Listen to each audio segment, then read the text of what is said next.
Il-budget tal-2024 kif tħabbar mill-Ministru għall-Finanzi u x-Xogħol Clyde Caruana se jkompli jagħti aktar stabbiltà u direzzjoni ekonomika għall-futur b'miżuri soċjali b'saħħithom għall-familji.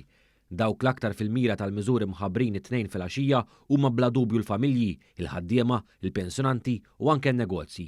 Iż-żieda ta' kumpens għall-għoli tal-ħajja ġifieri l-kola ta' €12.81 fil-ġimgħa, waqt li miżuri bħal mekkaniżmu addizzjonali u sussidji tal-enerġija se jibqgħu jiġu sostnuti biex jilqgħu għall-impatti internazzjonali oħrajn filwaqt li għandhom lan li jkomplu jollu l-livell tal-għajxin. Fl-għajnuna fl-enerġija, il-Gvern se jsostni bi €350 miljun oħra biex bekk fi 3 snin se jkun nefa' qrib il-biljun euro biex il-kontijiet tad-dawl tal-familji u n-negozji ma jolewx u jibqgħu l-orħos fiż-żona euro. Dan kollu awtomatikament ikompli jibni fuq it-tisħiħ tal-klassi medja li nħolqot fl-aħħar 10 snin. Fil-bidu tad-diskors tiegħu il-Ministru Caruana enfasizza u spjega f'liema għada lokali qegħdin ngħixu llum anke mqabbel mal-andament globali u dak Ewropew. U tenna li waqt li tkabbir ekonomiku globali u dak Ewropew naqas din is-sena, pajjiżna għadu jesperjenza żvilupp u tkabbir ekonomiku qawwi.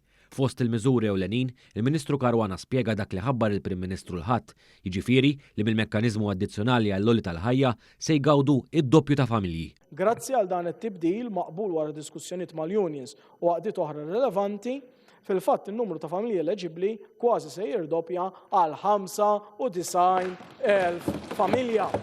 Il-prinċipju se jibqa' jkun li l-benefiċċju jingħata għal dawk li jkollhom dħul aġġustat għan-numru ta' membri fil-familja tagħhom li ma jaqbiss id-dħul medjan nazzjonali. Dan il-benefiċċju se jkun ta' bejn il-100 u l-1,500 fis-sena li marati jvarjaw skont id-dħul u l-membri fil-familja.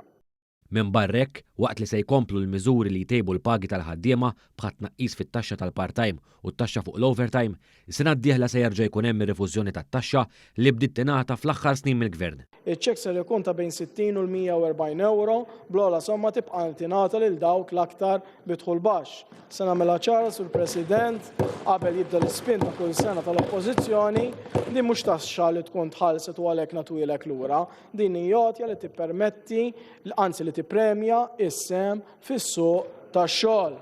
Minn din il-miżura se jibbenefikaw il-fuq minn 250,000 persuna b'nefqa totali ta' €26 miljun.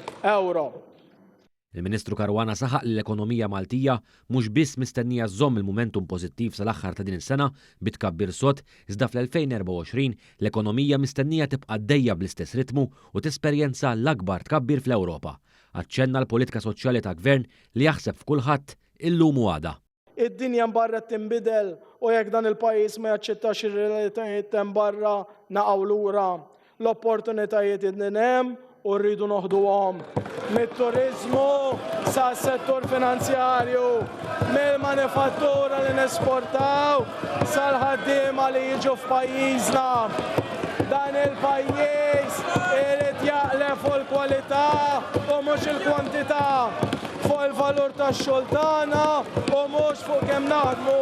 Hekk biss nistgħu niggarantixxu l-futur tagħna. Dik għandha tkun il-mira ta' pajjiż ġust u dik se tkun il-mira tagħna għas-snin li ġejjin. Grazzi, Sur President. Well done. Grazzi. Bravo. Nirringrazzja lill-Ministru Clyde Caruana, il-Ministru tal-Finanzi u x-xogħol għad-diskors tiegħek.